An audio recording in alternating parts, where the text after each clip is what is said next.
A couple 25-year-olds out of California that were scheduled to be on the front row. Cole Custer will stay there, but Sheldon Creed, a wreck in qualifying, he will have to go to the back after fixing that damage to the car. Yeah, unfortunately, we see Sage Karam. And yes, Justin Marks, Trackhouse owner in the Cup race, Xfinity driver today. He'll start in row 6. Sam Mayer in the 1, also an issue. He'll have to go to the back of the field for the start. Saw Miguel Paludo's name on there, Spencer Pumpelli. Guys that are used to going left and right, very established road racers. When we talk about patience and challenge, you see this final page right here, back to row 19. Their patience will absolutely be tested. It won't just be how fast, but how aggressive, how close they or dare get to the action in front with these narrow corners. This is a great sight here as we see them 2 by 2 making their way through turn 3 and headed to turn 4. Steve, the track facts for this 2.2 mile street course. Yeah, 12 corners, 7 of which are straight 90-degree corners, which make for great passing zones. Speeds up to 150 miles per hour. That'll get you a speeding ticket on Lakeshore Drive for sure. And that's where the fastest part of the track is, DuSable Lakeshore Drive going into turn 4.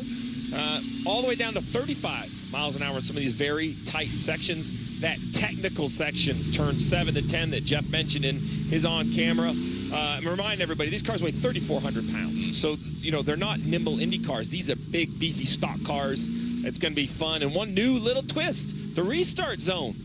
Today is between turns 11 to 12, not on the front stretch where normal. So they're going to restart all the way over here before entering the last corner. The idea here is we're going to get going, come around the last corner. I don't want to say spread out, but let's try to get a little less 4 and 5 wide. We've seen that really mess up some other road courses, and here turn 1 is anything but straightforward. So it's going to be fun to watch. Yeah, so they will be in line 2 by 2 until they get to the line right at pit entry, and at that point in time they can deviate from the line they're in if they want to pass before they get to the start line. Well, listen, so we set the stage, we set the event, let's set the pressure, right?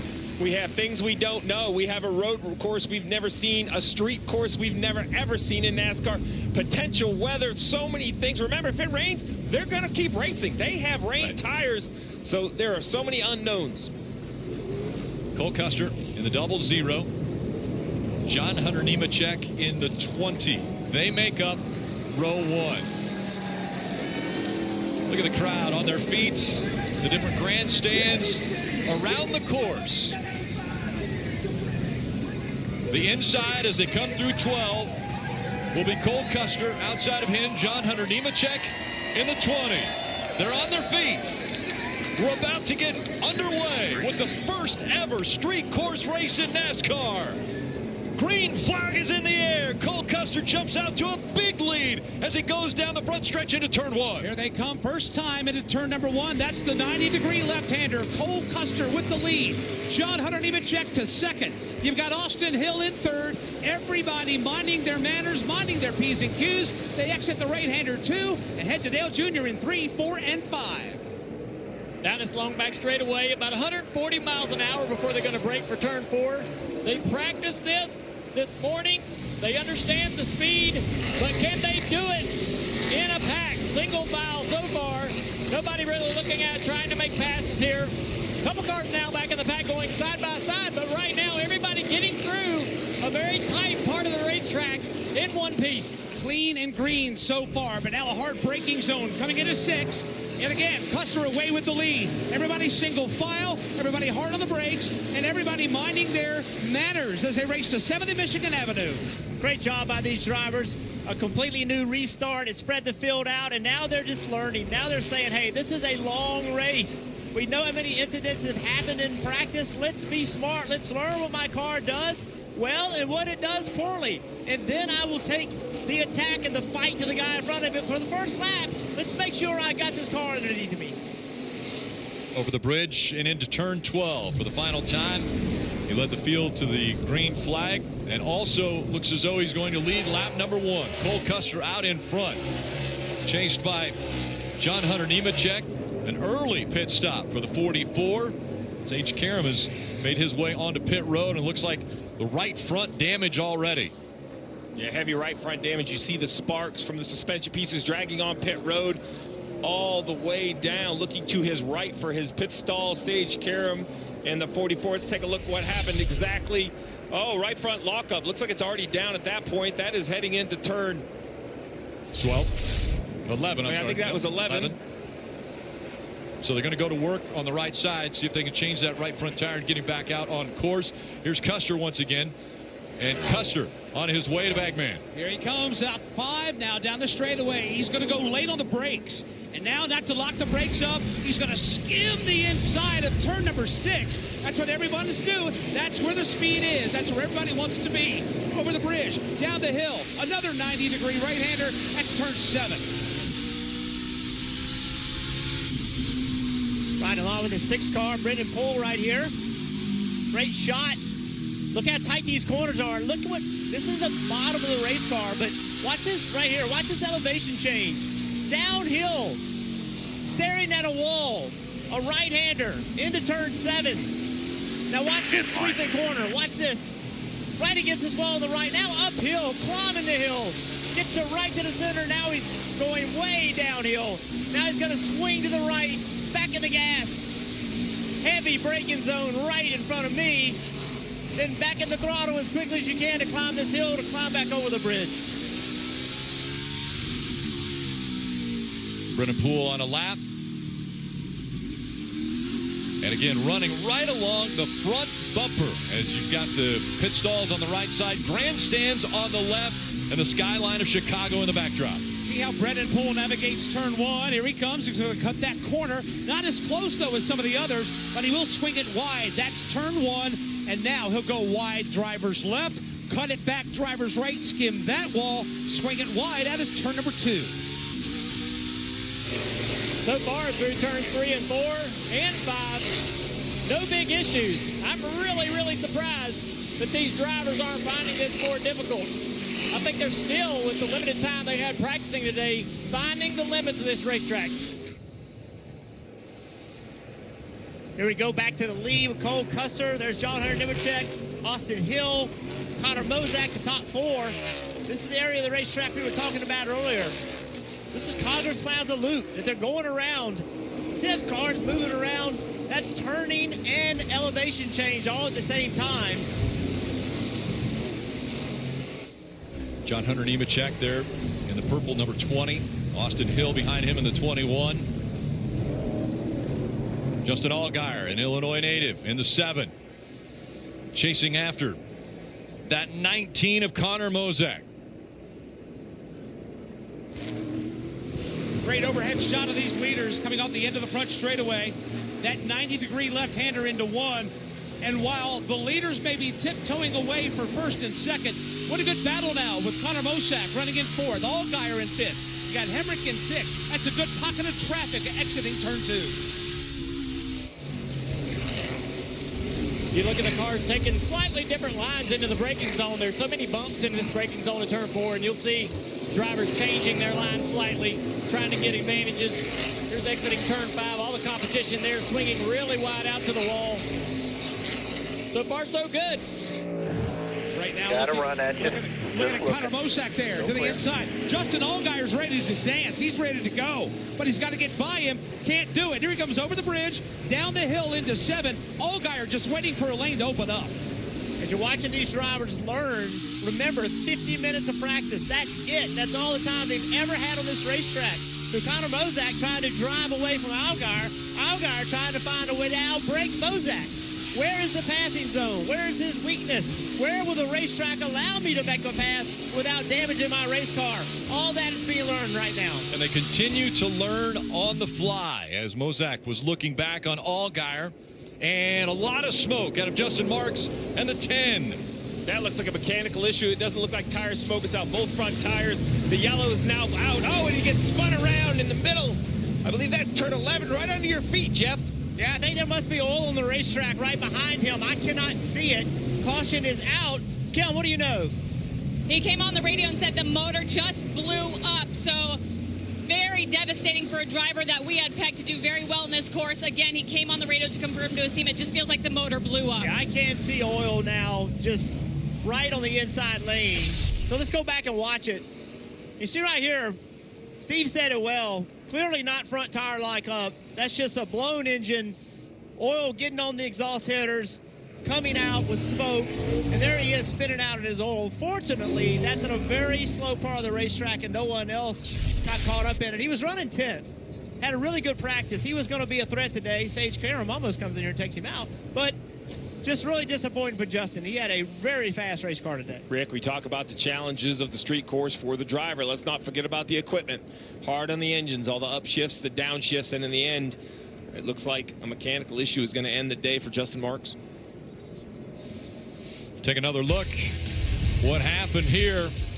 Coming through the Congress loop, the engine expires for Justin Marks, and the caution comes out here in Chicago.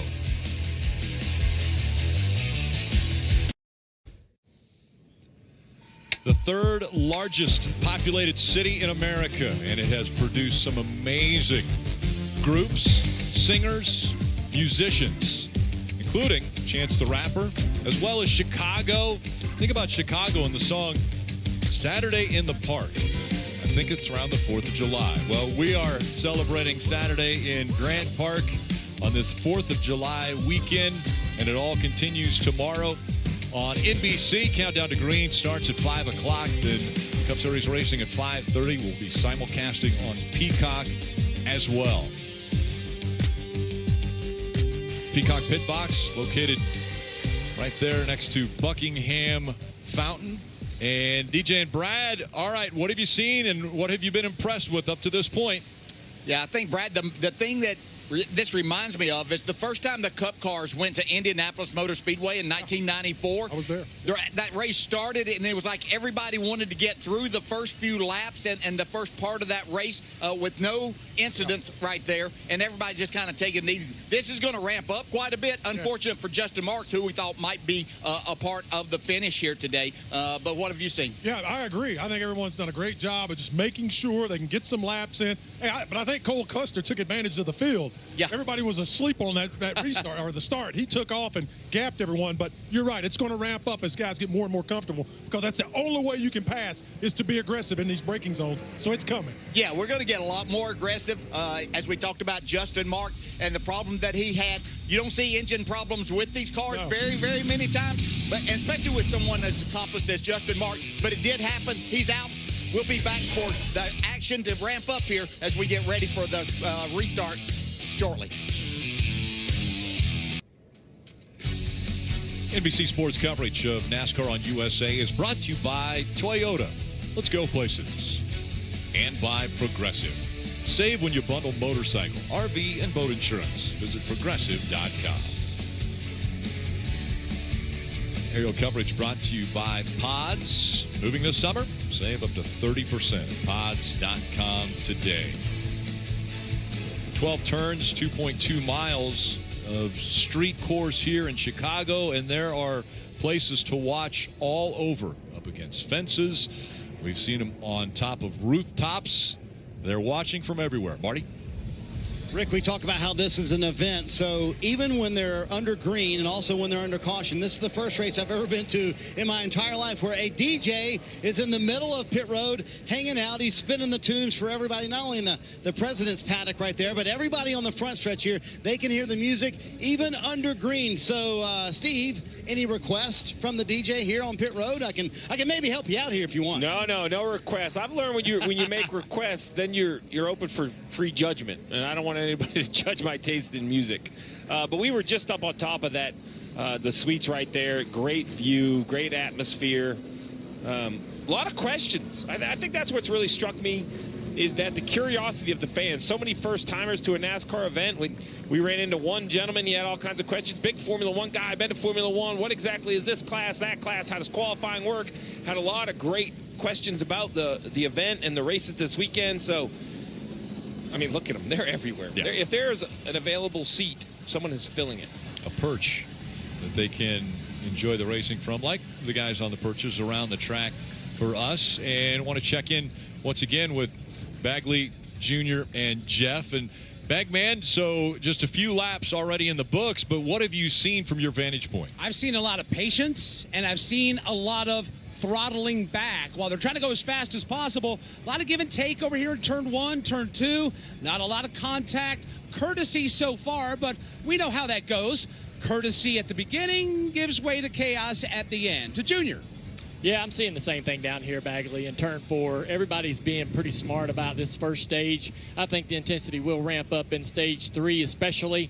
Probably more toward your end of the track at stage 6. I think 4 and 5 really set up for a pass down that long straightaway into that braking zone. Yeah, I think just a ton of patience so far. But look, this is not that long of a race, and you don't have many laps to just sit there and be patient. And we know what's going to happen. People are going to get impatient and start trying to make moves, make stuff happen, especially, I think, on restarts. I think the first one was a very calm, the initial start, but I think everybody learned with this new restart procedure at this racetrack what they can and can't do, and now they're going to go on attack mode and try to pick up positions getting into turn 1.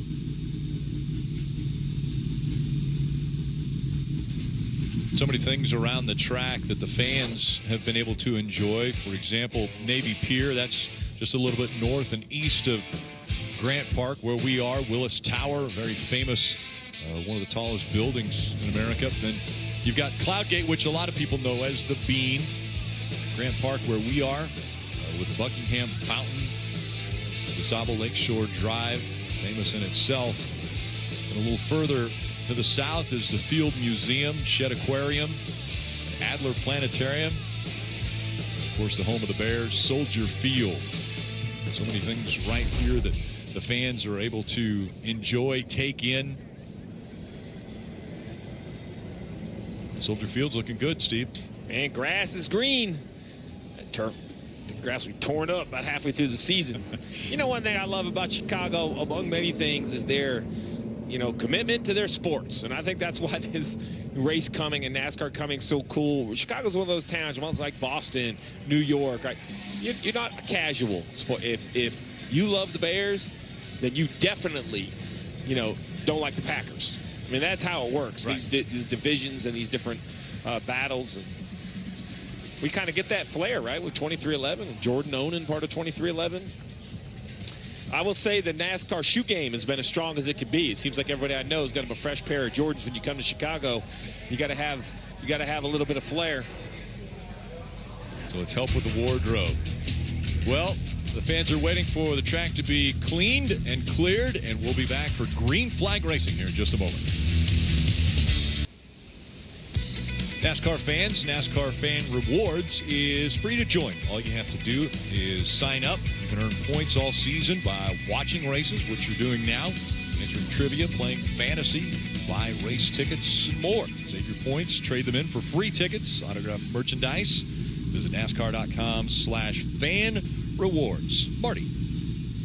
Well, Rick, a lot to play for John Hunter Nemechek, who comes into the race here in Chicago, being the championship regular season points leader. And I asked him earlier for the key word today. He thought about it for a second, and then he said survival. He said, I learned that early in practice. He wheel-hopped on one of his laps in practice, accidentally hit the wall. They were able to knock it out. He said, that told me I may have to back it down just a little bit in the race. He said his entire goal, Dave Burns, is to be in the top 5 with 15 to go. Connor Mosak is in the dark blue, number 19, running 4th. He's new to some NASCAR fans. He's 23 years old, from Charlotte. Has spent most of his time in the Trans Am Series and ARCA Series, now trying to make his way in the Xfinity Series. The interesting thing for him, he's run 2 street court races with the exact same barriers that are on this course. The Nashville Street Course the last 2 years, he finished 2nd and 3rd. Kim?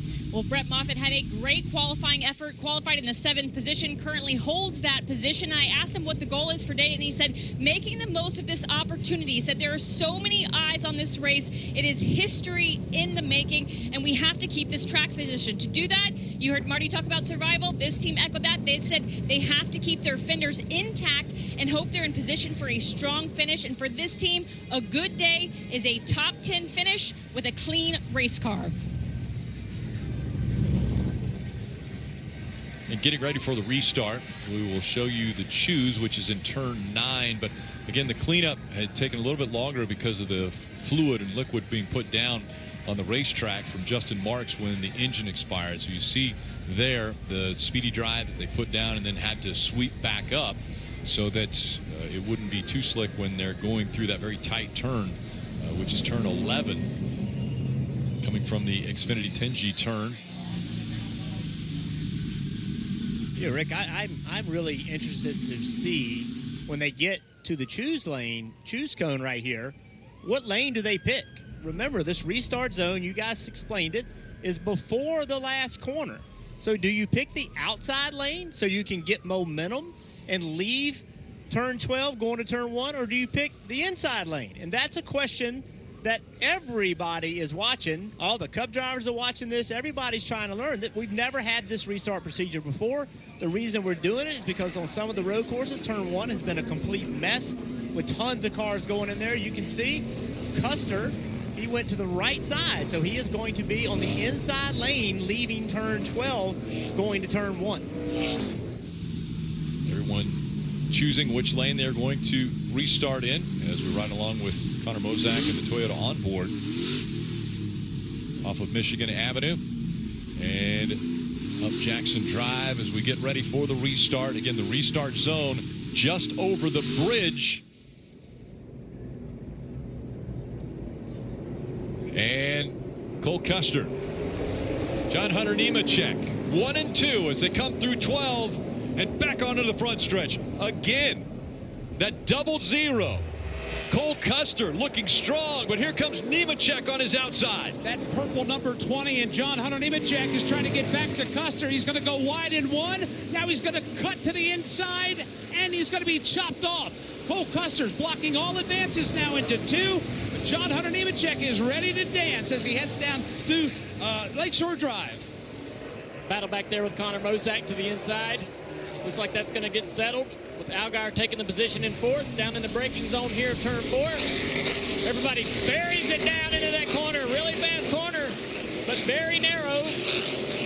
No contact so far. Back to you, Bags. Yeah, here they come out of turn number 5. This is good braking, good passing opportunity. Let's see if Nemechek in the 20 purple car can go a little deeper. He does, but he doesn't go deep enough. Here they are stacking up in single file formation, looking further back. Got Miguel Paludo there in the 88 car. He's trying to make some moves, double wide, headed to 7. As he enters turn 7, here's 2 cars side by side. Kaz Gralla on the outside. Can he stay there? No, there's no way. It's just so narrow, can hardly go through there side by side. You see that 26 car? Well, Gralla, he was pushed it to try to make something happen, but just couldn't do it. 2 car lengths the gap between the top 2 as Cole Custer now trying to pull away from John Hunter Nemechek, Austin Hill, and Allgaier. Top 4. Riding along with Connor Mozak right up against that outside wall as they go down the front stretch and into turn 1. Connor Mozak in the number 19 cars running into 5th position. He's trying to do some overtaking coming into the corner. He's going to go a bit wide. Didn't hug that corner as tight as I thought he would. That's going to cost him a car length or 2. Let's see if he can get it back under braking. Coming into 2 as we transition back to Cole Custer in the double zero with the lead. Cole Custer comfortably ahead right here. Nemechek in 2nd right there, and then another several car lengths to Austin Hill, who's having a great run today. Running in 3rd position.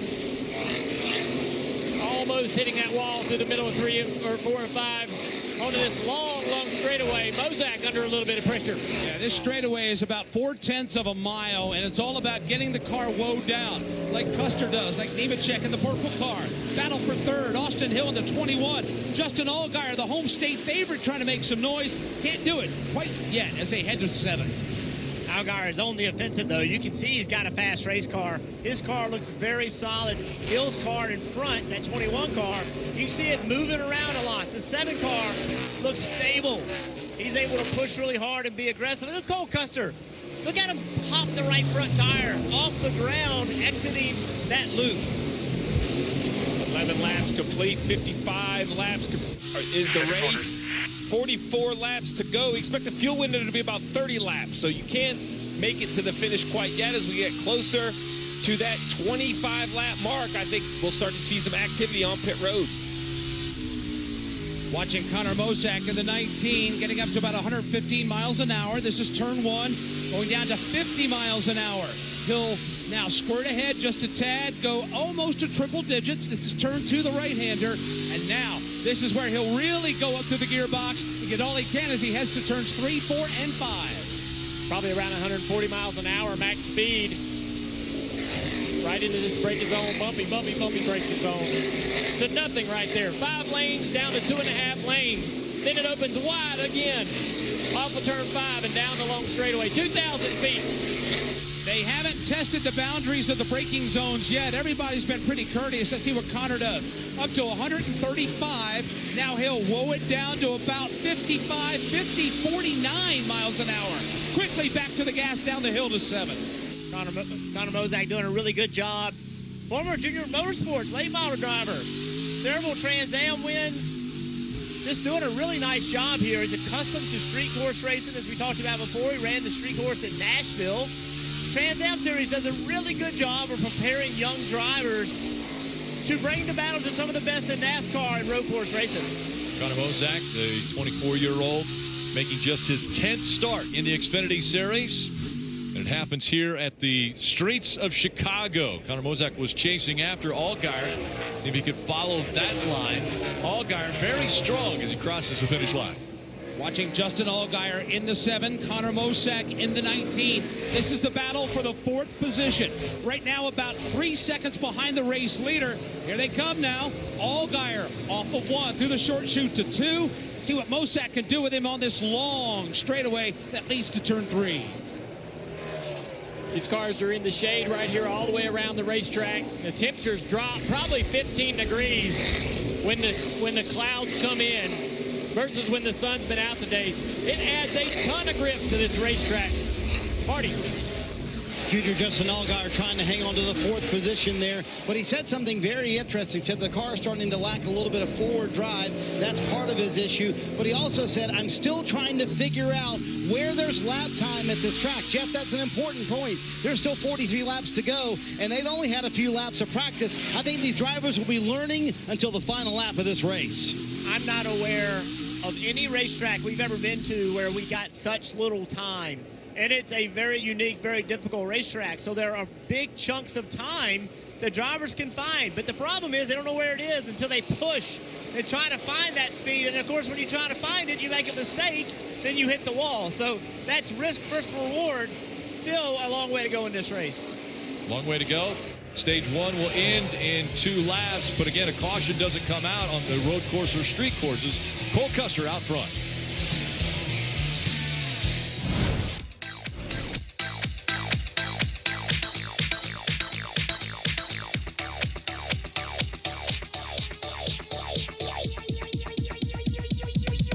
I need to try it first. I watched my first race yesterday. You're on the team, kid. It's orientation day. Hey, new guy. Let's get you up to speed. Lunchtime.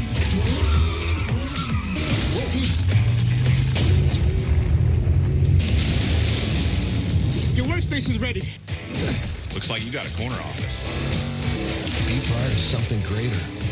Toyota. Let's go places. Right now, get a free footlong at Subway, like the Subway Series menu. Buy 1 footlong in the app, get 1 free. For free. That's what I'm talking about. Order in the Subway app today. Ashley's Stars and Stripes mattress sale is happening now. Right now, you can save up to $500 on new mattress arrivals like the Temper Breeze and Purple Luxe mattresses. Plus, pay 0% interest for 60 months. Shop and save today, only at Ashley. Is that our luggage rack? Fix that thing. Gorilla Tape. Of course. Double thick adhesive with a rugged outer shell for a hold that lasts. For the toughest jobs on planet Earth.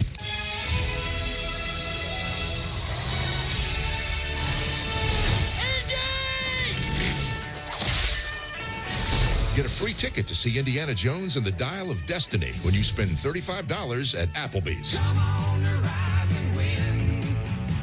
We're going up around the bend. I've been looking for this all my life.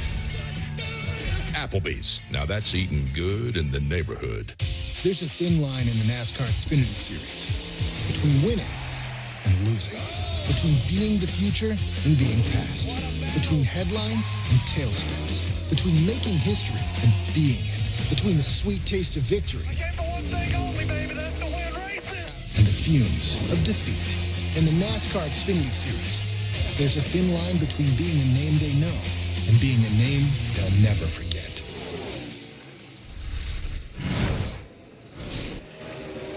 You're watching the NASCAR Xfinity Series Chicago Street Race. It's the Loop 121. The final lap of Stage 1 about to happen on an oval.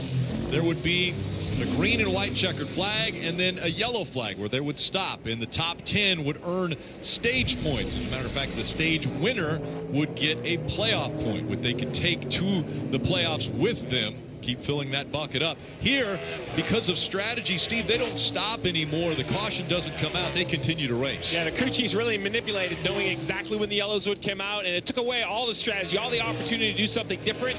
So as you see the top 10, Brent Moffitt in 6th, Sammy Smith 7th, Daniel Hemrick 8th, Parker Kligerman in 9th, and Chandler Smith in 10th. Chandler Smith will be the last car that scores points, just the top 10, but I do think this is a little bit better. It gives the crew chiefs more options. So Cole Custer wins Stage 1. Nemechek in second place gets 9 points. There you see the points and the breakdown of Stage 1 and how they ended there. Interesting, Custer only led 5 laps in his Portland Road Course win just 3 races ago, and already he's been out front all 15 laps of this one. Mike? Watching this battle that's been going on just outside of the top 5. Here comes the 11 of Daniel Hemrick, and he's got Parker Kligerman in the 48, Chandler Smith in the 16. This has been jammed up for the last 2 laps or so. Sammy Smith in the 18 found his way through, but Daniel Hemrick has got a lot of company at his back door. Normally, Bagley, when you see cars stacked up behind another car, that means the leading car is holding them up. And if that's the case, you're going to see that orange car, Parker Kligerman, get impatient and start pushing buttons and trying to make something happen. Where do you make that pass? How do you get forward momentum? The key is to get momentum on a corner like this, where you can gain on the straight and get in the braking zone. But that blue and white 11 of Hemrick's able to drive away on corner exit. So where do you make the pass? I think this is a great opportunity. The orange and white car, Parker Kligerman, too far back, 3-4 car lengths. He's going to need to be closer than that if he wants to make a move on that 11 car in front. Off the end of the front straightaway, they come into turn 1. That again, Hemrick in the 11. Parker in the 48 is able to close that down. They continue to race for the 8th, 9th, and 10th positions. Meanwhile, Chandler Smith has got a front row seat for the best show in the house right now. He, too, just waiting for a lane to open up. You can see right there through turns 1 and 2, that seemed to be where they were gaining on Hemrick. Down here in turn 4, we got a car hard in the tire barrier right here, the 34 car, Castro. Andre Castro into the tire barriers. Again, as I mentioned at the beginning of the show, this is his very first ever Xfinity Series race, and first time obviously in street course for the Xfinity Series, driving for Jesse Iwuji.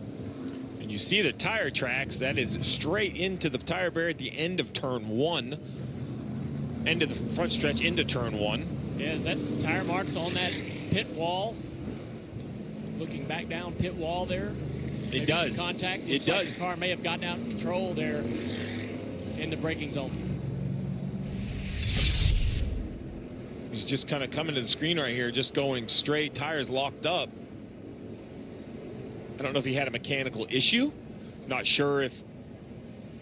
I mean, he's obviously completely out of control still. I don't know what could put him in this position.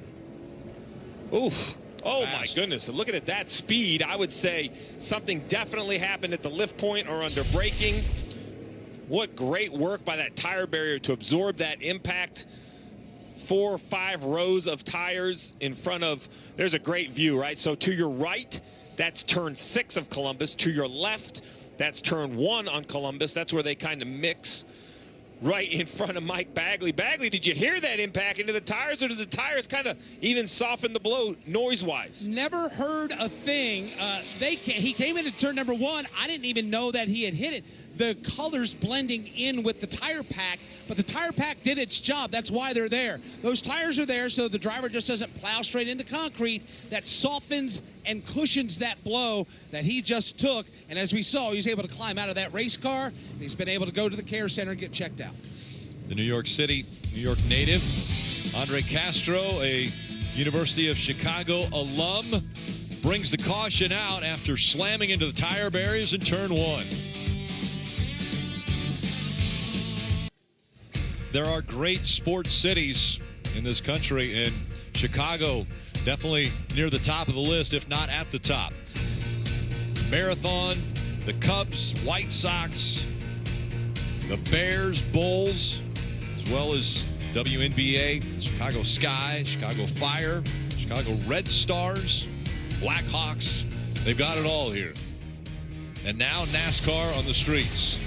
Well, tonight at 8 p.m. Eastern on NBC and Peacock, the USFL Championship game. It's the Pittsburgh Maulers versus the Birmingham Stallions. Game at Tom Benson Hall of Fame Stadium in Canton, Ohio. That there is one of the most iconic stadiums, Soldier Field, here in Chicago, home of the Bears. 1986, Rick. They beat my Patriots. Man, Refrigerator Perry, and from here on out, you never liked the Bears? That's correct. Since 1986, I was 7 years old. It was a moment in life that really changed the course of my football fandom. But I like that team. It was a flashy team. If you're going to lose to somebody, you remember? You said Refrigerator Perry. You remember the Super Bowl Shuffle? That was great. Remember it. I think with a little bit of practice, I might be able to do it. We don't want to see that, do we, Marty? I don't want to see Steve do the Super Bowl Shuffle. I'll pass, Rick. So this would say, hey, they can't make it all the way from here. And Steve talked about it earlier. There should be one stop today. But here's the dilemma. A lot of teams are considering pitting. It's a little tougher decision for crew chiefs than you might think. In fact, a moment ago, Andy Street told Austin Hill on the radio, they sit in third. He said, my plan is I want to stay out here, but I don't want to be the only one who doesn't come to pit road. So they could pit here, Kim, put on their 4 tires and take fuel only at the end if they need it. Yeah, Marty, same conversation on my end of pit road, but I'm watching Chandler Smith and what he's able to do on the racetrack. His only top 10 in the last 7 races came at Portland, a road course. So I asked him if that gave him confidence this weekend, and he said, no, this course is new. Every single corner is a challenge. I am still learning through the course of this race. Right now, Dave, though, he seems to be learning fast because he's running in the top 10. Kim, this morning, Sheldon Creed told me on the track walk, I want to lead practice, I want to get the pole, and I want to win the race. Didn't quite happen because he crashed in practice going for the pole. So he started at the rear of the field. He's up to 16th. He's reported that the backup car that they got out, is just as good as the one he tried to qualify on the pole with, just having a little fuel pickup issue right now. But the 2 is going forward. Don't count him out. That fuel pickup issue, it can be a concern because the way strategy works, as Marty pointed out, you would imagine you're going to be low on fuel towards the end of this race. So I don't know what the fuel pickup issue is, but you need that system to work as efficiently as possible to pick up all of the fuel. Remember, these cars don't have gas gauges, right? You weigh the fuel in, decide how much it takes, do a little bit of math, assume you got it full on the pit stop. A lot of assumptions. That's why we let you take care of all of the math. So I moved to TV. I ran out of gas enough times. I said, this is going to be better. But this will be interesting because, do I think new tires will make your car faster? Absolutely. Do I think a fast car can go from, mid-pack to the lead? Maybe, but avoiding trouble while doing it, nearly impossible. The track is just, the twists and the turns, and there's trouble around every corner, as we've seen already in practice. You mentioned the word trouble. Well, anytime you're in the Midwest, the possibility exists of maybe a storm popping up, which rain is not a problem, lightning is. And within 8 miles, there was a lightning strike. And so per NASCAR rules and what they have done in the past, it seems as though NASCAR hasn't claimed it has been close enough yet. But from our standpoint, there has been a lightning strike just outside of 8 miles. So we're waiting here to see if they're ready to go back. Well, I saw the 88 pit, now the 36, 39. So split decision. Leaders stay out. Back half of the fields come to pit road. The 1 of Sam Mayer. Here comes the 88, 39 of Sieg. So split decision, Kim. And Sieg on pit road right now. I talked with the team. They felt like because of their affiliation with SHR, they have really gained on their road course program. I know this is a street course, but likening it to road course. So Ryan Sieg on pit road right now. Josh Berry also on pit road, Kim. He is coming down pit road. They had to pit because they flat spotted the left front tire going into turn 1 a little while ago. You also see the 98 of Riley Herbst on pit road. So some taking advantage of this caution here. 11 to go in stage 2. Again, 11 laps until stage 2 is complete, where once again we will distribute points to the top 10. Getting ready for the final stage and the race to the checkered flag. Again, quite a few came to pit road here under this caution. Yeah, kind of the back half. It looks like maybe 20-ish stayed out. Custer, Nemechek, Hill, the front of the field's going to love to hear that. So the big fear is, all right, strategy, fuel, it's obvious, let's do this. And then all of a sudden, you know, you let your guard down and third on back pits. Now you're the only 2 cars on old tires. And you're like, oh, man, we have totally messed that up. That's the big heartburn for the leaders. So seeing how, you know, enough stayed out behind them, they're going to feel good about this decision now. They feel they can kind of run off and hide, get inside their fuel window, and then pit just one time, hopefully. Again, the reason for the caution coming out, we had Andre Castro get into the tire barrier at the end of turn 1. And so the field still bunched up behind the pace car as they work their way around this 2.2-mile street course here in Chicago. Waiting NASCAR to let them know to double up 2x2 so that we can get the restart back underway.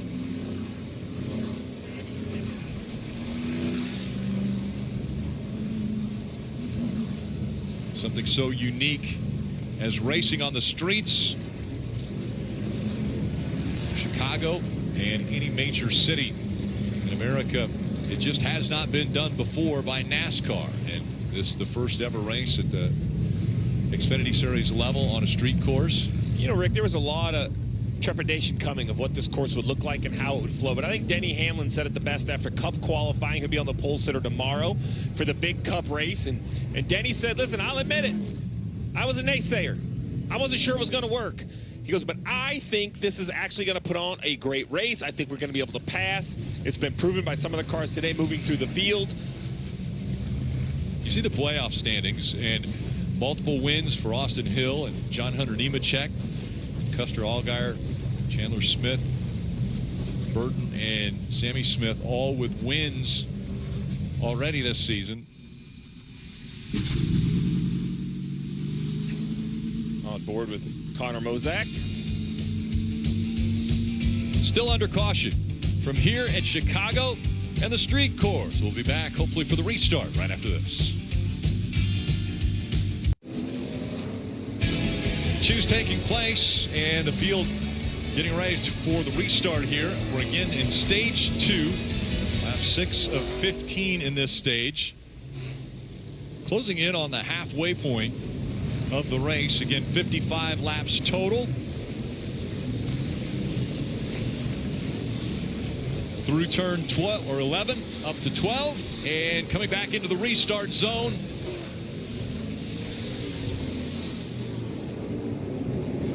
Cole Custer hard on the gas. John Hunter Nemechek on the outside as well. Cole Custer has really used that right side for the restart zone at his advantage.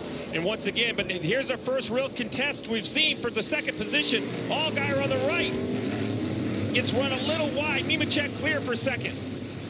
Fight for third now as Allgaier on the inside. And Austin Hill on his outside. Very tight as they come up through 2. It instantly feels different as we close in on halfway. The drivers are not acting like they were in the first stage or the first start. They know this could be it. We could be very close to green flag pit stop. So, oh man, so tight at contact into turn 4. Connor Mozak might have got into the back of Austin Hill there. Down Columbus Drive again, heading for turn 6. Now, Hill trying to stretch it out a bit. Cole Custer, though, has a mirror full of John Hunter Nemechek. This is what a shot. Look at the body roll of the tire rubber. You can see how just bumpy that left front tire bounces through the corner. Right here's a great shot of the change in surface. Turn 7 to 8 and up the hill through Congress Loop. A little bit wide there, and it gets narrow. Once again, we had a few pit stops under the yellow. Miguel Paludo, first one on tires back in 18th. There comes Paludo right there, that bright green number 88. Thank you to Junior Motorsports for the paint scheme. It's a little different than Allgaier. We can point it out. Cole Custer, he has really figured out the restarts. I know the restart zone's a little new, but he's doing a nice job. Here we go. What happens here? Give, take, or do we contest? If Mozak can stay to driver's right, he'll have the inside for turn 2. He will attempt to do that, Rick. Daniel Hemrick on his outside in the 11. Connor Mozak in the 19 on the inside, and Mozak just noses ahead, but the battle continued. A little bump there by Sammy Smith. Mozak seems to be off the pace more than I thought. Now I guess he's getting going, maybe just a poor exit. Too wide. This is a very difficult position for too wide. You see why inches to that tire barrier. Very tight through 4 and 5. Coming out of 5 here, you see him sliding onto Columbus Drive. Through turn 6 and contesting the spot again.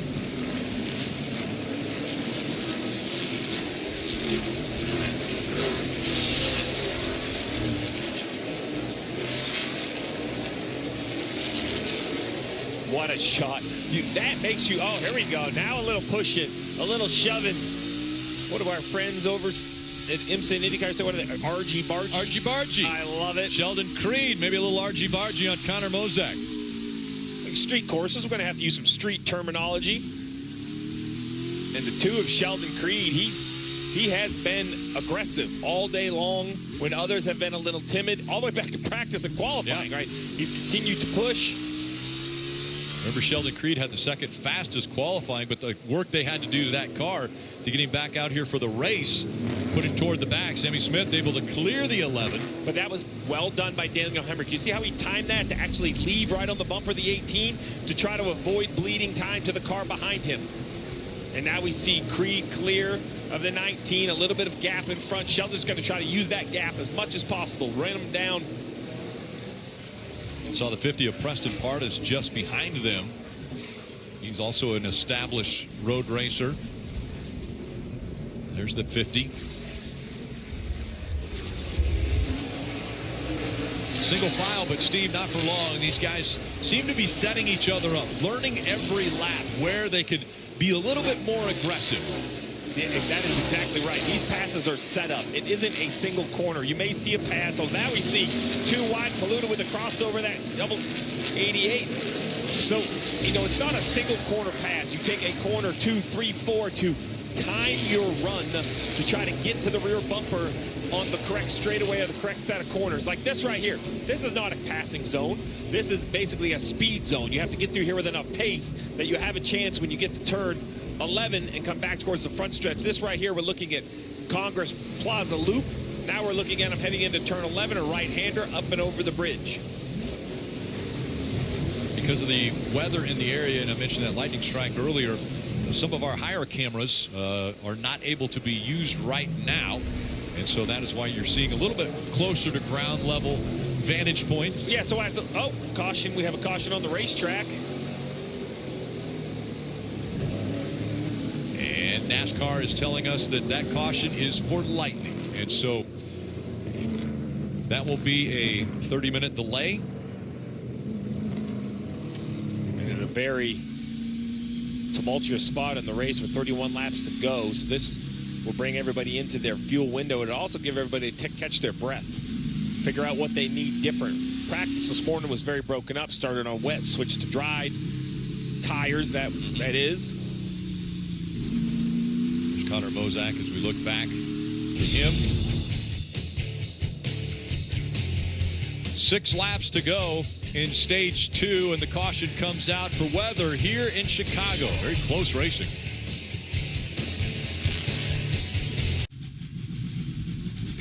NBC Sports coverage of NASCAR on USA is brought to you by Credit One Bank, a credit card company.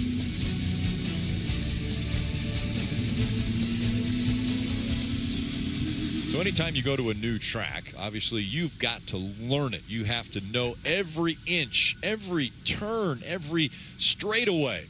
Well, we asked the Xfinity drivers, please draw what the Chicago street course looks like. This is how they did it.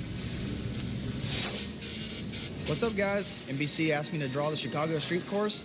I'm gonna see what I got. It's gonna be interesting. We're just gonna start right here in the middle. We'll go with the start line here, because I feel like that's probably a little too long.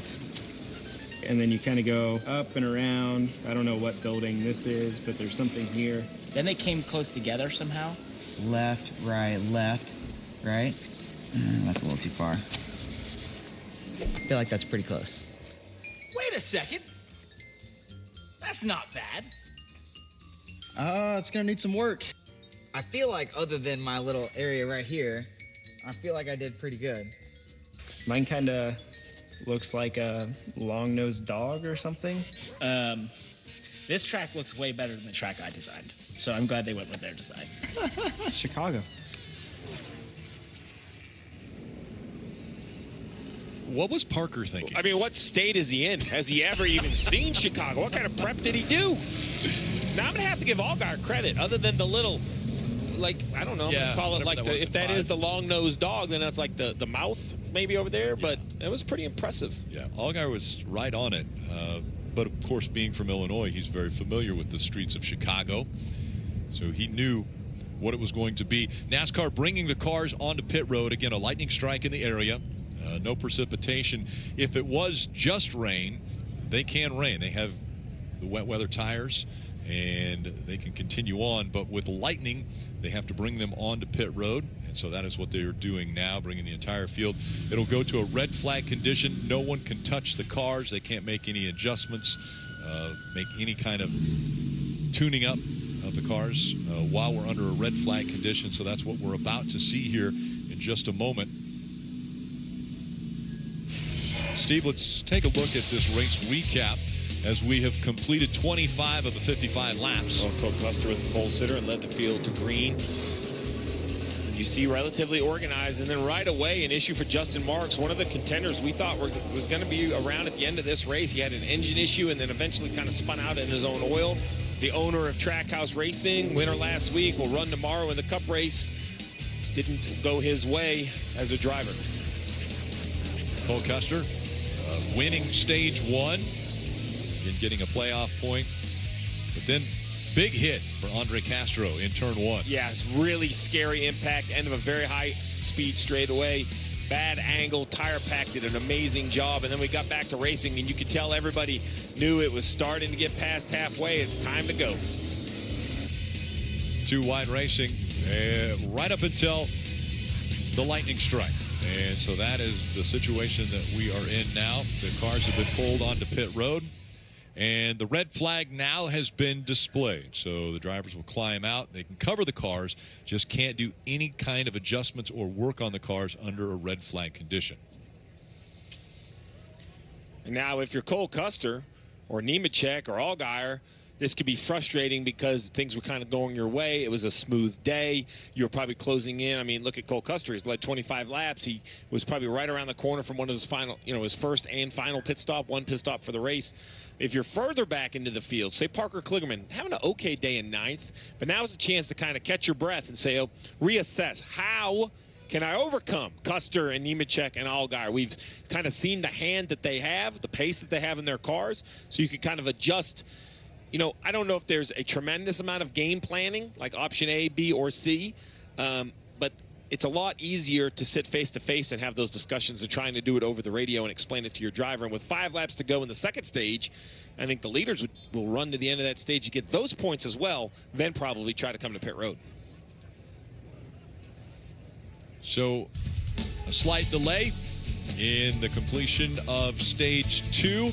Lightning in the area, red flag condition here at Chicago.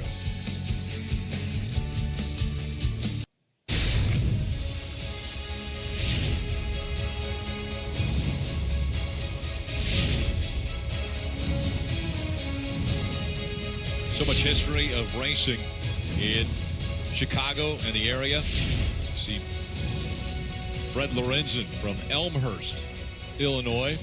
Used to call him the Elmhurst Express. Chicagoland Speedway, most recent here in the Chicago area. You see Field Museum and Soldier Field. Soldier Field opened in 1924. Still the oldest active stadium in the NFL. Actually hosted one of those NASCAR Premier Division races that we saw there in the history of racing in Chicago back in 1956. The first race was won by Fireball Roberts. All right, Jeff, we pulled you out of turn 11 and back into the booth. Obviously an issue here with lightning in the area, but how about all of the action that was taking place right in front of you there in turn 11. Yeah, I'm pretty excited about this racetrack. I mean, it's the drivers are able to push hard into turn 11. It's just has so many different personalities. You have these fast sweeping corners that has gotten drivers in trouble. You have the high braking zones, some really long straights. I mean, I would have to think these straights are as long as any street course straights I've ever seen, and that ultimately is going to lead to some passing zones. And I still think they're just learning so much. I mean, it is amazing to race a racetrack like this with such limited practice. As this race goes on, and I believe that this red flag will just pick that intensity up. The drivers are going to look up, see how many laps are left, and I think it's going to get a little bit more aggressive than what we've seen so far. And Steve, you had mentioned strategy earlier. We saw quite a few cars actually come to pit road under that last caution, but we haven't seen drivers like Cole Custer and John Hunter Nemechek. And what's the strategy that they have to play out? Well, they want this to be a one pit stop race. So 30 laps to go. They've run 25 plus a few pace laps. So they're really close to their first, final, and only pit stop, right? They want to make one trip to pit road. I liked what Miguel Paludo and the Junior Motorsports team did. He pitted and restarted right around 20th, and he's driven all the way up to 13th. And while he definitely has to come back down pit road, he might be able to come down pit road for just a splash of fuel. Or maybe a little more than a splash, 5-6 seconds worth of fuel. That might be enough under yellow to come out first, gain all that track position. The real question is, as we sit here under a lightning delay, will the storms that have created the lightning get close enough to drop rain? And while that won't prevent us from going racing, that will prevent Paludo from not changing tires, because he's going to have to take those slicks off, put rain tires on. We know it will work. We started practice this morning in wet conditions on rain tires. So surprisingly, the drivers actually have a lot of experience at a very new racetrack in the wet. It's been a very busy day. We saw earlier the Xfinity Series practice and qualifying, and then the Cup Series came out, and Austin Cindric into 2. He had a little trouble negotiating 4 and 5. Yeah, just so fast into 4, you have to attack that corner. It's almost a sweeping corner from 4 to 5. Lost the back of the race car, came around there. He wasn't the only one. William Byron went in, hit almost the same exact spot, a little bit squarer, but it did damage the left rear. And then, Jeff, it moved kind of over to your section. Now we're over here on Michigan Ave. Yeah, you see right here, a big impact by Ricky Stenhouse Jr. He went to turn into that corner, tried to get close to the wall on the right side, clipped that right side wall, and that shot him directly into the left side wall. And then Chase Elliott was just a little off. Maybe what we expect from Chase Elliott was pushing hard, and he hits the driver's right, which straightens the car up. Big, heavy impact into that wall. You see the barrier move. Those barriers are 10,000 pounds each. Moves a couple barriers, luckily got out. Same for Harvick. Turns it, hits the inside, which straightens it up. Bang, straight into that barrier. Yeah, all those last 3 wrecks were all for the same reason. Trying to turn early, get really close to the inside wall, and just misjudging it. Why does that happen? Because that makes speed. And Denny Hamlin, he did it all right. Denny Hamlin came here, pole sitter. Great job by Denny. He's a good road racer. And these Toyotas, last year, they couldn't even think about winning a race, it seemed like, on a road course. They were not very competitive, but this year they have been very good. Tomorrow on NBC and Peacock, it's Countdown to Green at 5 o'clock, 5:30 Cup Series Racing. And then at 9 o'clock, right after the checkered flag flies, it's NASCAR America post-race.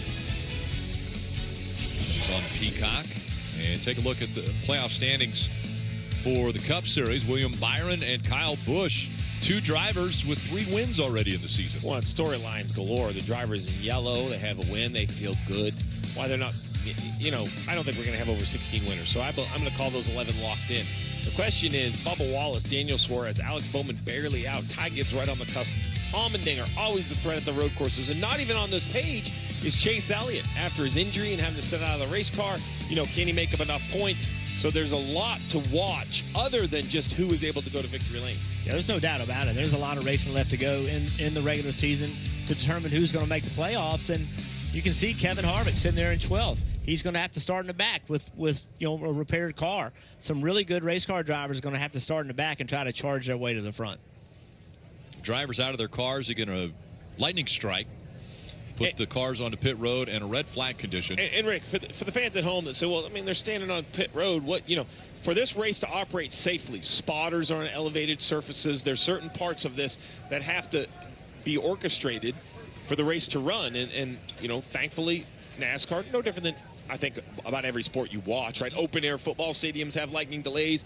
We've seen that both at college and the pro level. This is not a new phenomenon. I think what it really is the technology to be able to really find out that the lightning's in the area, and that's safer for the fans, the competitors, and everyone alike. Yeah, it's always confusing, right, as a fan when you watch the television. You're going to a road course, and you know they have rain tires, and they're sitting there not being able to run. But, you know, the sport has a responsibility to take care of all the people that Steve just mentioned.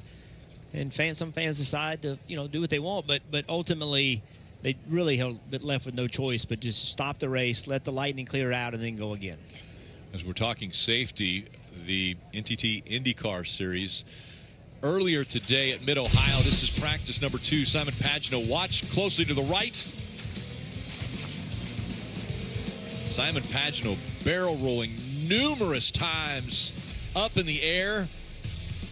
The safety crew got to him immediately, but right along.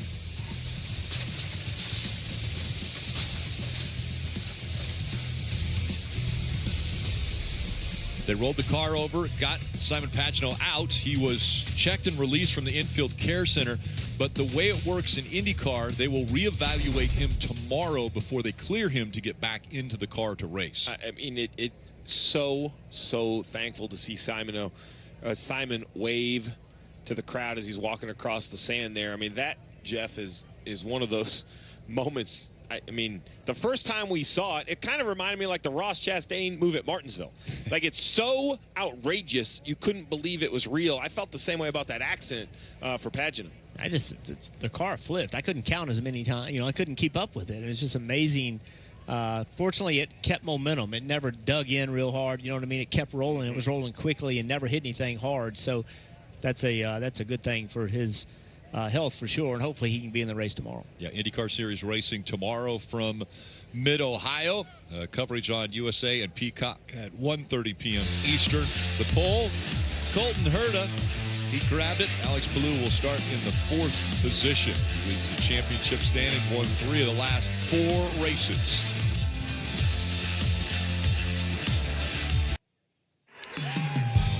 The situations I've been in, I've learned from every one of them and try to be better through all of it.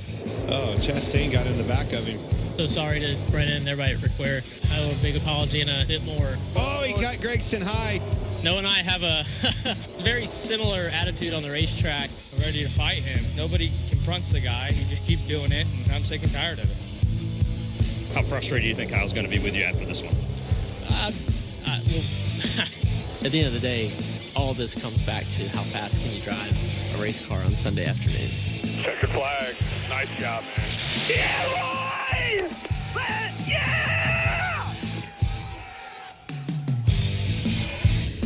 A lot of people think that Ross Chastain just came onto the scene, but he hasn't. He had been running in the Cup Series, the Xfinity Series, any opportunity he could get. 168 starts already in the Cup Series. 3 wins. Those have all come in the last 2 years because once he joined Trackhouse Racing, the level of equipment stepped up, and his driving style, I wouldn't say changed, but it may have gotten a little more aggressive because he was running up front as opposed to running back in 20th to 15th. I don't know if it got more aggressive, but it was more of a headline maker. This is a headline maker, and I mentioned the move at Martinsville, that this isn't aggressive versus another driver, but this is just aggressive in general. This is regular speed. If you haven't seen it, watch this. That's not sped up. That's not make-believe. That is wide open at a track that you're normally heavy on the brakes. Watch it go through frame. It doesn't seem real. When it happened, it didn't seem real. This view right here, he had to do something to advance, and it's kind of Ross Chastain's mantra, which is whatever it takes. You know, I'm going to do whatever it takes. I'm going to be okay. When he won a week ago at Nashville, the first thing out of his mouth was, people are going to try to tear you down. People are going to judge how you do what you do behind the wheel, and I don't care. Here I am, and I can appreciate that more. I think some of the confusion with Ross is the aggressive on the racetrack, a little bit of apologetic on the microphone. Last week we saw an aggressive, cautious, calculated Ross, but he was not afraid to tell us what he thought, Jeff, when he was standing on pit road victorious. Yeah, and that when it came out, you could tell that he was kind of frustrated with hearing the complaints, right? And you know, I've been one of those guys that have said, hey, look, Ross, you got to quit running into people. And there was a time early this year, there were like 9 straight races he had incidences on track. Well, at some point, drivers are going to get upset with that. However, you learn over time how to not be involved in that kind of situation. Ross Chastain, he's had to fight, scratch, claw his whole way to get here. And so now that he's here and driving great equipment, he is going to keep doing that. And so he is a very fast race car driver. He won that race last week. He just drove past everybody. I mean, he was just faster than everybody. So I think the transformation of Ross Chastain will take years. It's not going to happen in a few weeks. If you do, you're going to slow him down. You need to let Ross be Ross and let him evolve over time. You mentioned last week, and it ended up being just a fast Chevy. When the lights went down, he ran down Denny Hamlin. He passed him for the lead. Kept the lead through green flag pit stops, and in the end was able to hold off a hard charging or at least a fast Martin Truex Jr. who kind of stayed only about 10 car lengths back. Then we got the watermelon smash. His tradition, being in a family of watermelon farmers, he's brought that to the racetrack. And again, Cup race tomorrow. So weather delay, Jeff, that as you mentioned, everybody's standing by their cars. It's not raining. How does a driver refocus, climb back in the car, and be as competitive as they can as we've got about half the race still to go? Well, I think in this race's situation, it actually gives drivers an opportunity to evaluate what they've learned to this point. So you had practice, qualifying, and now this part of the race. Now the driver can get out, have a conversation with his team, have a conversation with his teammates that also drive race cars, and talk about, okay, this corner, I do this. This is where I'm struggling in this corner. There's so much learning going on right now. This break actually helps them kind of soak it all in and now go apply it. And normally it's just an emotional, okay, I'm going to be out of this car for a little bit. I'm going to get back in, and when I get back in, I need to get realigned. I got to get focused on driving and how am I going to win this race. But today, you're able to refocus on what have I learned? What is it that I've consumed? What is it I need to be better at? What is it that I, as a driver, can do to impact this car? And that's different today than normal just because of such limited track time.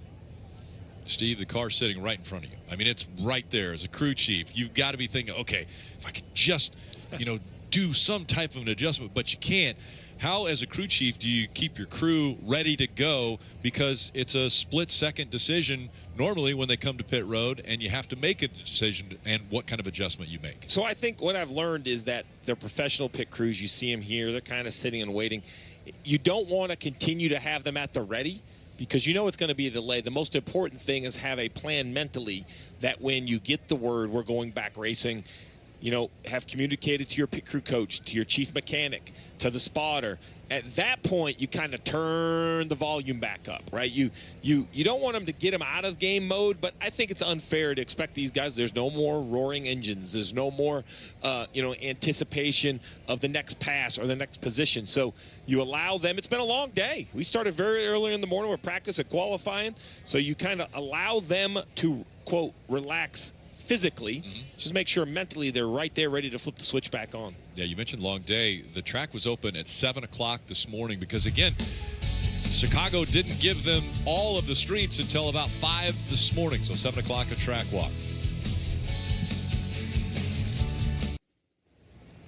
Chicago has been the backdrop for numerous movies like Ferris Bueller's Day Off or Batman movie The Dark Knight.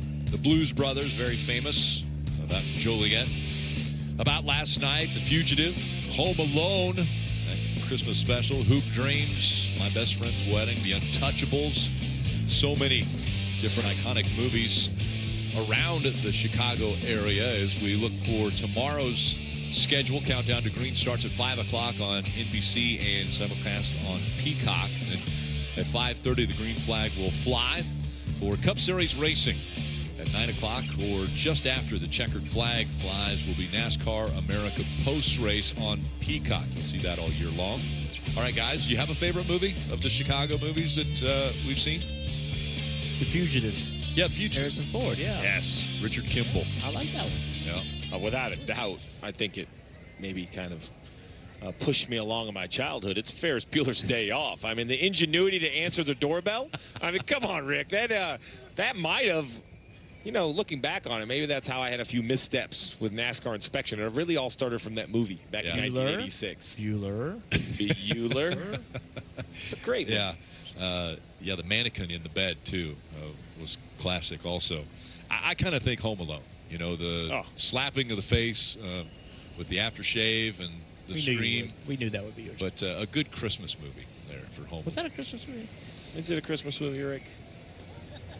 Parker's all smiles. He feels good. He said, hey, let it rain, but no lightning, which there hasn't been lightning. And so, Jeff, we're going to send you back up to your perch in turn 11. Let's go. Hey, I'm going to tell y'all something. One thing cool about this racetrack, it is so much fun. It's on the city streets, and I have walked enough this week where I don't have to walk any next week.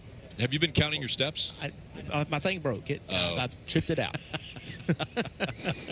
Well, Marty is standing by with the only guy to lead laps in a race at Chicago Street Race. By the way, we get a vote on the movie as well. We could go with Ferris Bueller's Day Off because Cole wanted that Ferrari that they wrecked. Remember that? So, hey, how have you led not only all the laps, but every restart been able to get such a jump on everybody, Cole? I think it just comes down to how we're using first gear on these restarts, and you can really just launch out of that gear. So it just works out good, and it works out good for the leader through that turn 12. But overall, I mean, we just have such a fast car. I mean, these guys really got it dialed in. So hopefully the rain holds off. I'd love for it to, but if it does, we'll manage it, and it'll be what it'll be. But we have a fast Haas Automation Ford Mustang, and I think we have a potential to hopefully be there at the end, and hopefully have a chance to win this thing. So just got to keep it clean. Are you surprised at how well this racetrack has raced? All the drivers I've talked to said, man, it's unbelievable out there. Yeah, I was honestly shocked that we didn't wreck more cars. It's edgy. I mean, there's so much that can go wrong in just one lap, and you got to really be on notice with yourself every single corner, to not overdrive it and not to make any mistakes. So hats off for the field so far. I mean, I'm sure it can get crazy here at the end of the race. We'll see. Maybe I said that too soon, but it's impressive so far. It is starting to sprinkle a little bit. So if there is racing in the rain, how will that change the dynamic when it's on a street course, which you've never done? Yeah, I mean, it's interesting because we did get to do some rain laps in practice in the Xfinity cars. So we have a little bit of an experience with that, and we'll just kind of go and take it as it comes, I mean, I think we have a good car, and we weren't bad in the rain, so just got to manage it and make sure you don't make any big mistakes. The biggest thing around here. How did the win at Portland change kind of the mindset for you guys on the 00 team, Cole? Well, it's just all about playoff points, I mean, we want to get as many playoff points as we can, and we don't want anybody else to get any, so that'll just help you so much once you get into the playoffs of getting into the final round. So we're on kill right now where everything's clicking, I feel like, and me and JT have worked really hard, and everybody at the shop, and everything's really going in the right direction. So when you looked at the tracks this year, did you honestly think road courses would kind of be the strength of your team?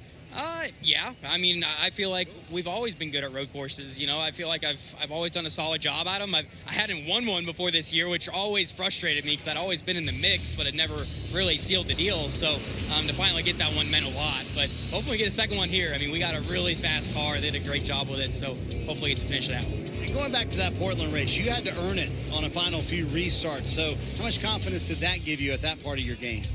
Huge. I mean, there was so much that happened in that race, with overdriving the corners and how the restarts played out, and we were able to be on a good side of it. But we have a fast car today. You might see some of that too. I mean, you're going to have to really push the limits here at the end of the race, so hopefully you'll be on the good side of it. So is that in the back of your mind? You're thinking, all right, if this comes down to later, I liked that restart, I might try this a little bit different? Yeah, I mean, it's just, I don't know if I haven't been mid-pack yet, so I don't really know, but I don't know how aggressive everybody's been on the restarts yet. So, but when it comes down to it, you got to. So it's going to be wild once it's 10 to go, and, everybody wants to get that spot up front. He's led every lap so far, and Rick, that sprinkling I mentioned a moment ago, it's now stopped. So hopefully we're getting closer to getting back to green here in Chicago. We agree, Marty. And I agree, Ferris Bueller's Day Off is a great movie, as we were talking Chicago movies. Well, how about Brandon Jones and his favorite movie? Well, it kind of ties in with his helmet, Top Gun. Brandon Jones here, and this is my helmet for this season. If you're a movie junkie, you love the pilot stuff, you're gonna recognize it right off the bat, but it's from the brand new Top Gun with a twist. I wanted to kind of incorporate the rooster design portion of it, but I wanted to put my name, obviously. I think to do Goose's son, I think that's pretty cool. I wanted to kind of highlight that. The coolest thing about this entire helmet is the oxygen mask that you would plug into the jet. So that's what the front of this is. And then Rooster's helmet doesn't have this, but this is kind of my logo. This is what I've always put on every one of my helmets. I call this the Cowboy Bandit, the Skull Bandit. A super cool, unique helmet this year. I've done a lot of different things in the past. And it's hard to continue to come up with ideas, but this one for sure knocked it out of the park. So Top Gun Maverick. I thought it was a great movie as well. Oh, I enjoyed Top Gun when I was, thinking about I wanted to be a pilot right after that. And then, of course, Top Gun Maverick follows it up. Kim. So let's get a word with Brandon Jones. You were watching that little piece there. Do you feel like you have a rocket ship under you or a fighter jet? I don't know if I feel like Rooster today. My gosh, we need to get some stuff working for sure. But it's a really fun track. I've really had fun all week with this place, trying to learn. I've spent months and months, I feel like, ever since we've known about this track, ever since it's been available to get on the simulator, we've been running laps. I know pretty much this whole field really has been doing the same thing, but trying our best to prepare, and it is definitely fun to come race here, but so difficult to pass. I think that everyone is just kind of being patient in the beginning. People are definitely getting comfortable, though, so I think that you're going to start seeing a little bit of that ramp up now once we kind of get back going inside the car. So big thanks to Menards, Homeworks, everyone that's on board here this weekend with us. We got some guests from those guys, so pretty cool. We just got to get going, but I think our strategy right here is going to play out pretty good and get us some track position, and I really think that's all we're missing is just trying to get some track position, and I think that'll pay dividends when we do that. I wanted to ask about strategy. Currently running 30th, but you made a pit stop on lap 19. Questions as to the drivers that came down that lap. Are they going to be good to the end of the race if we see some cautions? It might be a little bit of a stretch for sure. Now we're kind of getting a few sprinkles, so I think if you had to come put stickers on that or rain tires on that, will be a little bit different. I don't think it'll work out as well as it would have if it just stays dry, but it's just pretty light right now, so it still may work out for us. But yeah, it'll be close, but at least I think getting that track position is going to help. I don't think that these guys are done having some moments here today too, so hopefully we'll be in a position where we'll get a caution and I'll come back down again and get some fuel. It is spitting right now. Talking about wet weather tires, we got to use them, or you got to use them yesterday in practice. Give me an idea of the feel of the race car on the wet weather tires versus the slicks. I've never been a big fan of rain racing until a few years ago, and I actually picked up on a bunch of little things that helped me a ton rain racing. So I'm good with it. Bring it on. I think that it's pretty fun. The biggest thing that I've always underestimated with that rain tire is just the grip level of it. It's actually got way more grip than you would ever think, and it needs a lot of heat. Those are the two big keys with that rain tire that you really have to remember as a driver to make it work. So yeah, definitely gotta stay after it when the rain comes. But the pace falls off too, so it's a really good equalizer, I think, for everybody because everything just kind of gets a little bit slower and it bunches everybody up. Marty, sounds like Brandon Jones is ready for the wet or the dry.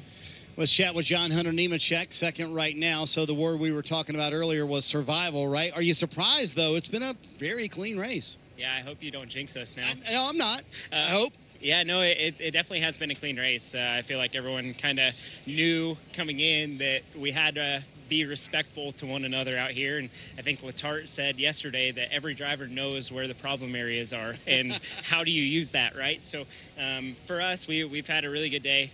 Our Yahoo Toyota GR Supra has been really fast. Almost as fast as Xfinity 10G. Cole is definitely a little bit better than us right now, but hopefully when we make a pit stop, whenever we do, and either put wets or slicks back on, we'll be able to make the adjustments that we need to go contend for a win. So when you and I were talking, I said, tell me about the course. Do you see the buildings? What do you see? And you said, I see the fans. I mean, do you see them packed against the fence? Yeah, you definitely do.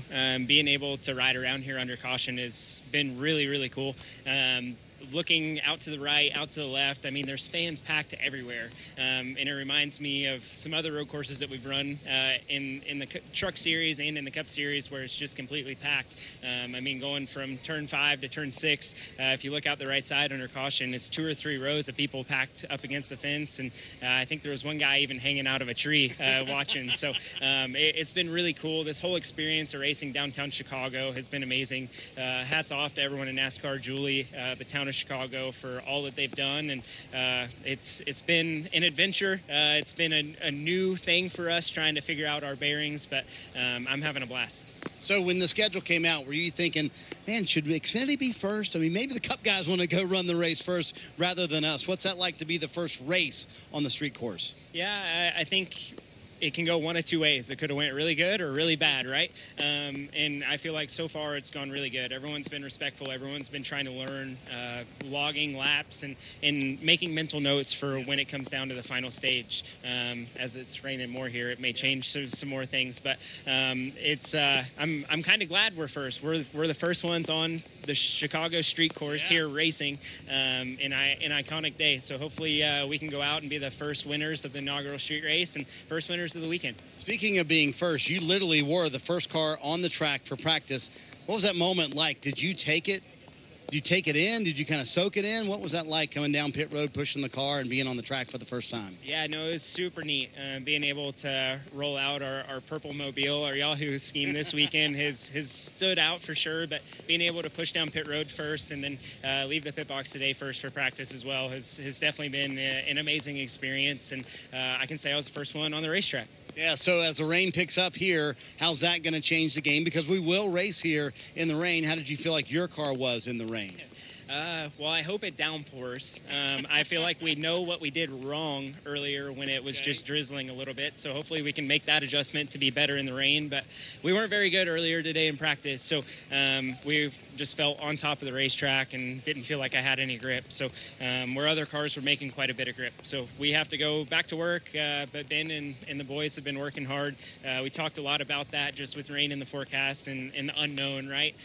So I feel like we have a good game plan if we go back on slicks or if we go back on wets. But if it's going to rain, let it rain. There you go. And Kim, a moment ago, he mentioned, Ben Bayshore, his crew chief, they chatted about that as well. What are we going to do? What's the plan if it does indeed rain as it continues pretty steady here, Kim? Yeah, it's definitely getting heavier down here, Marty. Brett Moffitt and I were just discussing what's going to happen to the racetrack. It got rubbered up. We're going to see this rain, not quite enough to wash off the track. What do you think we're looking at when we go green here? I don't know. This weather's kind of all over the place. It rained, it stopped. Now it's starting to pick back up again. But so far the racing's been really great. Our AM Technical Solutions Ford Mustang is really fast. We got the track position we need. So hopefully we can go collect on some stage points here again in the second stage and move on. We'll just have to be on the tip of our toes with what tire decision we want to make or if NASCAR mandates that for us. But still a lot of racing left. Hopefully we can stay clean and stay up front. It has been clean and relatively calm. Do you predict that's going to be the second half of the race, or are things going to ratchet up and we're going to see some chaos?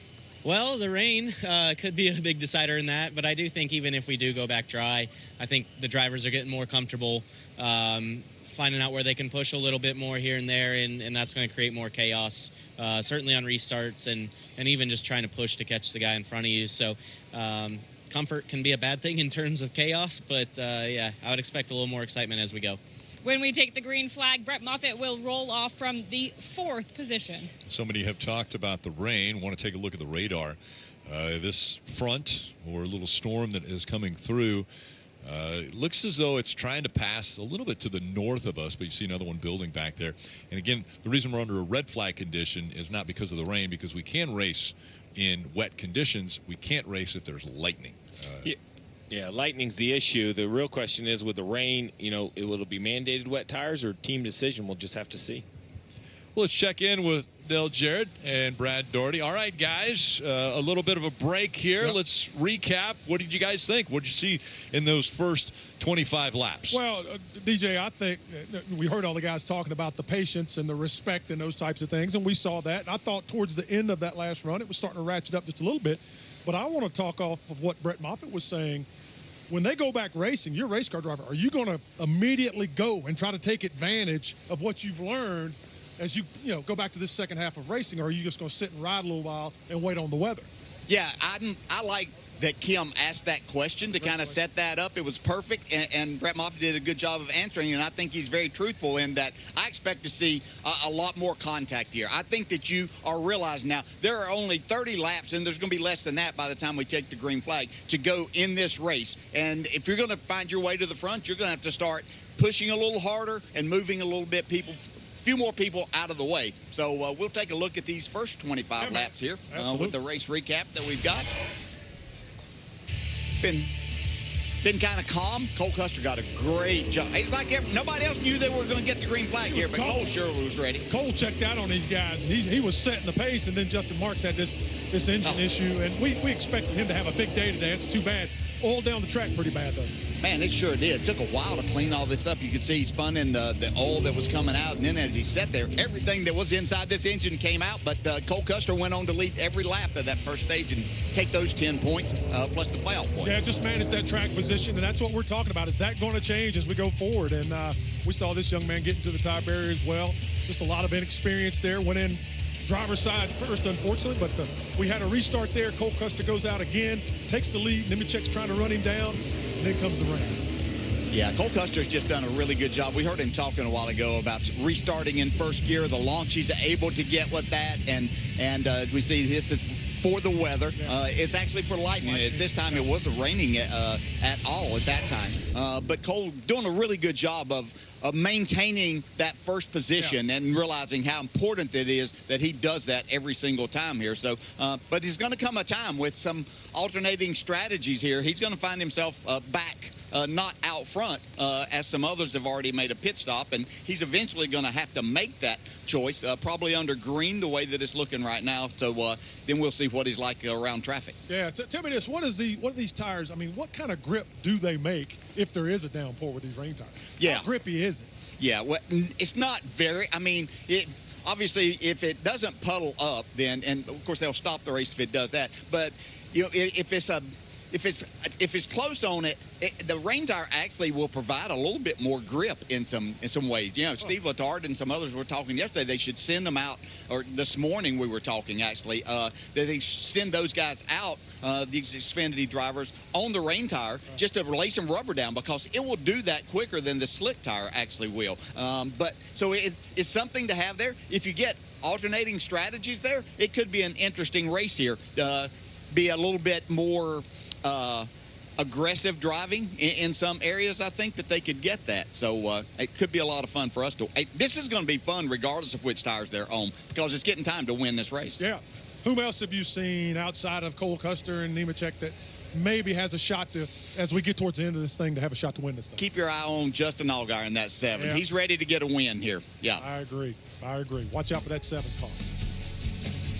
Yeah, see the drivers getting ready. They understand that it's coming up. Yeah, they're laughing right now, but getting ready to get serious.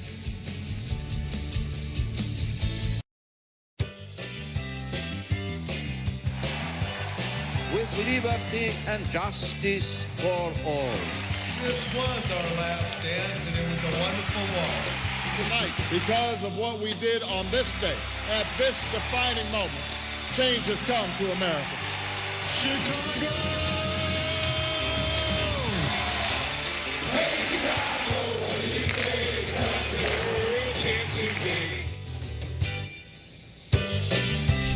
So many celebrations in Grant Park, and right in the middle is Buckingham Fountain.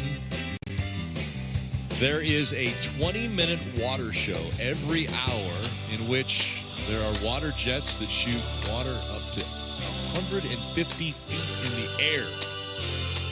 And our Peacock pit box has a great view of it, as that is right there, as I mentioned, in the center of Grant Park, and Buckingham Fountain is definitely a cornerstone of what the fans have been coming around to take pictures of here in the area. Dave. Rick, did you say 20-minute water show every hour? Yes. Okay, so Sheldon Creed has raced from the back of the pack up to 11th. You up for showers, or would you rather it be dry? That's a great question. Do you want a 20-minute water show every hour from now on? I think rain is going to change the game for sure. It would help us for the cars that just short pitted. Obviously, they would come back down for rain tires, but I'd like it to stay dry. I think our long run speed was really good. Like you said, I had just gotten to 11th, and I feel like I was finally getting to a rhythm and finding my good passing zones and where I was good. But shoot, man, I just put us in a hole today. We were really fast with our primary car, and just made the smallest mistake in qualifying and paid a big price for it. So I appreciate my guys hustling to get this backup ready. Thank you to Wheelan for supporting us through all of it, and yeah, you're going to try to turn an okay day into a good day. What's your experience been like this week, Sheldon, as we've gotten into town here and kind of seen what the city's been doing for us, and what's your experience been like here even before you got to the track? Honestly, I've really enjoyed it. Obviously, I didn't have the best week back home with my fine and penalty, but I want to thank my wife for letting me just get after it on iRacing and let me run laps every night for a few hours. I did so many laps this week with my teammate and even by myself, just trying to get ready and then coming to Chicago for the first time. It's been amazing. The city's awesome. Just honestly really been enjoying it. I've done a lot of street courses with Stadium Super Trucks and Robbie Gordon. Been in Australia a bunch of times with V8 Supercar doing the Stadium Trucks there. So I had an idea, what we were getting ourselves into, but until you see it, right, it's hard to know exactly what it's going to be like. But I think NASCAR did an amazing job. I think it's only going to go up from here and get better, and maybe you'll see us in other cities and, maybe, combine races with IndyCar. Or, I think the options are endless, so I love to see where it's going. Yeah, I think no matter what we do, you'll see Sheldon Creed being aggressive on track like he was today, Kim. Well, Dave, every time I have talked to Kaz Grala this weekend, he has had a big smile on his face, been very excited. I know you like your race car. When I mentioned the wet weather, though, you perked up. You said, bring it on. Why? I've got some experience in the rain, and I feel like the way we've approached the weekend so far has been, more on the reward side and less on the risk side, if that makes sense. This is a track that really rewards aggressiveness, and we're just backing our corners up a little bit, and so far it's paid off. We don't have a scratch on our fire department car yet on either side, so we'll try to keep it that way. And if it rains, I think you're going to see a lot of scratches on cars. So as long as we're not one of them, then I feel like that's an opportunity for us to gain some track position. So our Sam Hunt Racing crew has done a great job. Our Supra has been as fast as Xfinity 10G. We've been off on pace on the road courses so far this year, but we came with a whole different package this weekend and really seem to have found something. So I like what I feel in the car, and we're 10th right now. I honestly think we've got an opportunity to move forward from here, even if we get this restarted soon. So I'm excited for our chances. Yeah, big mover and shaker of the day. Started 25th, up to the 10th position. You already talked about how your goals changed throughout the race. How do you adjust through the race core throughout the race once you learn more about each turn and just continue to build that notebook through the course of the race? Yeah, our time here has been limited, of course, so I still felt like I was learning the track all the way up until our last green flag lap there. In fact, our last green flag lap was my fastest of the race so far, even though we're 25 laps in on tires. So I think everybody's still learning, getting faster out there, and I think as that happens, you're going to see more guys push that limit a little bit too hard, step over the line, and get themselves in trouble. So I feel like typically as a race team, our strength has been executing races and making the most out of them. So I think when guys start to get a little bit crazy out there, overly aggressive, that's usually when we're able to pick our way through and get to the front. And I got to say, our car looks really cool here. Fire Department Coffee is our sponsor. They're based just outside of Chicago, so this is their home race. We're advertising their skull-crushing espresso flavor. We got flames on the car. I'm loving it. So we'll try to put it up front and maybe in victory lane here. I don't think that's out of the question yet. And you look good doing it too. His fire suit looks like a firefighter uniform. Again, Kaz Grala running 10th, and it sounds like he is just as confident if we see some wet weather here in Chicago, guys. I'm not sure the word if is accurate. It's when we see that wet weather, as the rain has stopped and started and stopped and started again. Still under a weather delay here at Chicago. Chicago-style pizza. You ever heard that saying before? A little deep dish pizza, or maybe a Chicago-style hot dog. Yeah, it's known for food. So many different restaurants and delicacies that Chicago is famous for. Steve, I know we've had our opportunities to sample some of these savory specials here in the Chicago area. Do you have a favorite? Yes. Oh, yes. Listen, man, the Italian. You want to single it in, no, or you want to just Italian go beef broad? was great. We had the sausage and beef was great. Yeah. Now, I'll admit I haven't had any deep dish pizza on this trip. I won't say it's never happened. But I have definitely sampled for sure. Yeah, it has been wonderful. I love the Chicago-style dog. It was surprising to me a little bit in reading some of the research that people don't put ketchup on hot dogs. I guess growing up I was a ketchup mustard guy, but not in Chicago. You kind of frown upon the old ketchup. It's mostly mustard. There's a pickle spear that normally goes on. The ketchup thing sounds disgusting. Oh. So, yeah, I'm with But you took the pickle spear off too, you said earlier. Shh, don't tell him that. You gotta take that as it made. Okay. We'll take a look at the Xfinity Series point standings as they run. Again, based upon wins, Austin Hill with 3 already, John Hunter Nemechek with 2, and then you see a handful of drivers that all have been to victory lane. Those in yellow locked into the playoffs. 12 will have an opportunity to fight for the championship, so every point is important. Josh Berry 81 points above that cut line, and again, win and you advance, and so that's the thought that everyone is continuing to watch and look out and fight for, is try to get to victory lane so that you can fight for a championship at season's end. Crew's still waiting out this rain delay, and it's a weather delay. Lightning was the reason for the cars making their way onto pit road. You see the Air Titans and jet dryers. Any precipitation that has come down, they're trying to keep that off so that when we get the all clear, we can get back out on the racetrack and get back to racing.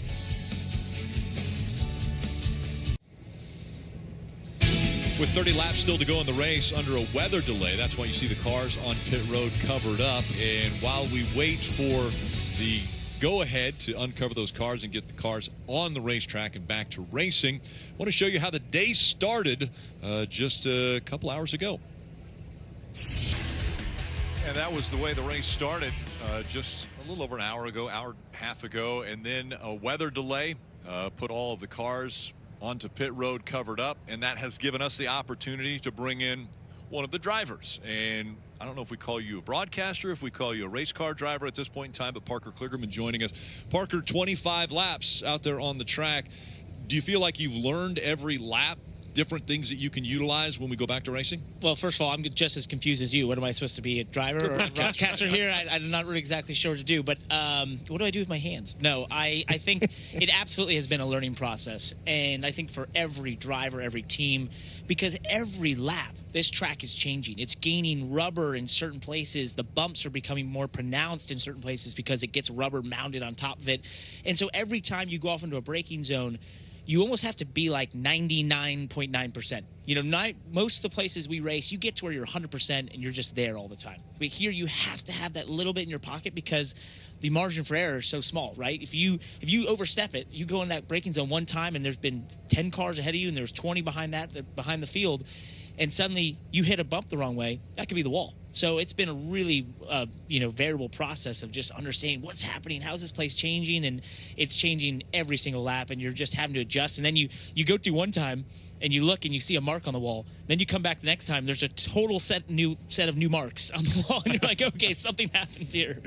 So we'll talk about that. You, much like all the drivers in the field, prepared simulation and all the tools you have available. What's the thing, whether it's sight lines, rough or content on the racetrack? Like, what is it that makes in-person still dominate, right? Sim is great, but what is so much different about in-person that you guys are adjusting to? So it's so funny you bring that up. Every driver under this red flag that I saw was like, hey, how do you think it compared to the sim? Like, we're even still asking each other, and we're comparing to different manufacturers and how their sims line up.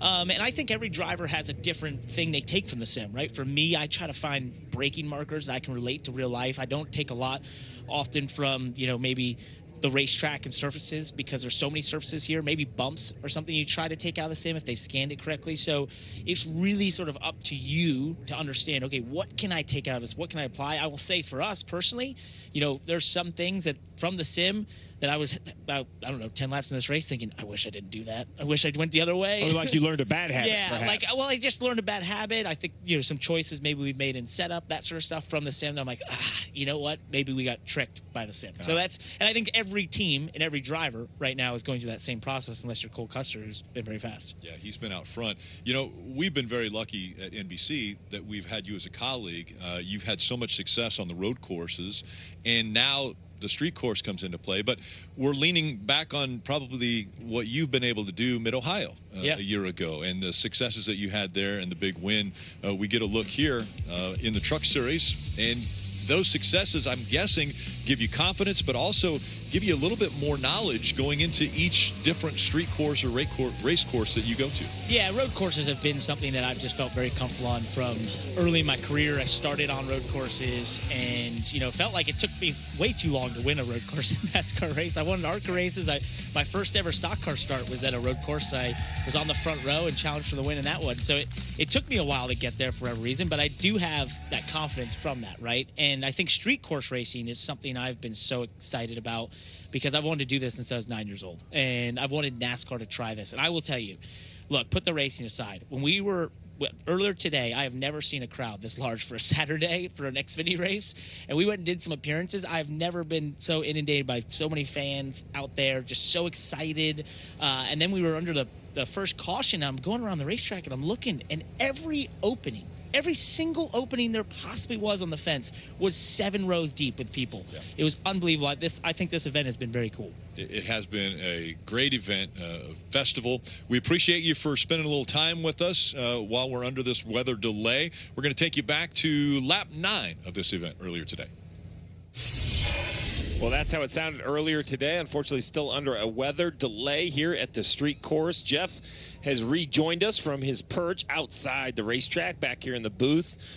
As they run, Custer, Nemechek, Allgaier, Brett Moffitt having a really nice run, Jeff. We have Austin Hill, Sammy Smith, Daniel Hemrick, Chandler Smith, Parker Kligman, who just joined us here in the booth, and Kaz Gralla. What's your take as we sit just shy of halfway overall with that top 10? Surprise, or are there names that jump out to you? Well, Custer, Nemechek, Allgaier, they're all Moffitt, Hill. So no, they're all good road racers. Not a surprise about those guys. Kligerman that you just had in there, Gralla, they're all really good road racers. So I think that matters. The experience that they had applies to this racetrack. Such limited practice, and I think that's a really good top 10. The one that is in 11th that we didn't get to was Creed, and Creed is driven up through the field. He had a problem, wrecked in qualifying, going for the pole, had to start in the back, and he's driven up through this field in 11th place. You're going to hear more from him when this race gets going. So we just talked to Parker, and I was kind of inquiring with him, what was the biggest surprise after walking the track? And probably for me, it's turn 4, right? I thought turn 4 was going to be a very heavy braking, real slow first gear corner, but that 4-5 combination has really turned into a sweeping, high-speed area. What's the area of the track that perhaps has shocked you the most? Well, that one, that area, when I went out in the pace car this morning and we took those rides, I recognized how fast it was. It's a sweeping corner. It's not a heavy braking, stop, point, shoot, standing the gas. It's more of a sweeper. The rest of it, really hasn't surprised me. When I looked at, when we were here a few weeks ago and we looked at turn 7, we looked at turn 11, turn 12, all of those things looked really tight to me and slow, and that's what it was. The straights are amazing how long some of them are. Yeah, a lot of speed around the racetrack. We have just been given the word that the Xfinity Series will resume tomorrow morning at 11 a.m. Eastern on USA. Again, 11 a.m. Eastern on USA. This is a statement we received from NASCAR. It says, due to the potential for continued lightning strikes and in the interest of public safety and caution, the facility needed to be evacuated. NASCAR had hoped to resume activities, but not until city officials allowed fans to return to the grandstands. The forecast for lightning extends into the next several hours, forcing NASCAR to postpone the NASCAR Xfinity Series race until tomorrow morning. And again, 11 a.m. Eastern, the Xfinity Series race will resume with 30 laps to go. That will be on USA. And again, countdown to green at 5 o'clock on NBC and Peacock for Cup Series racing at 5:30. and the NASCAR America post-race show. Coming up next on USA, it's Chicago Fire Marathon.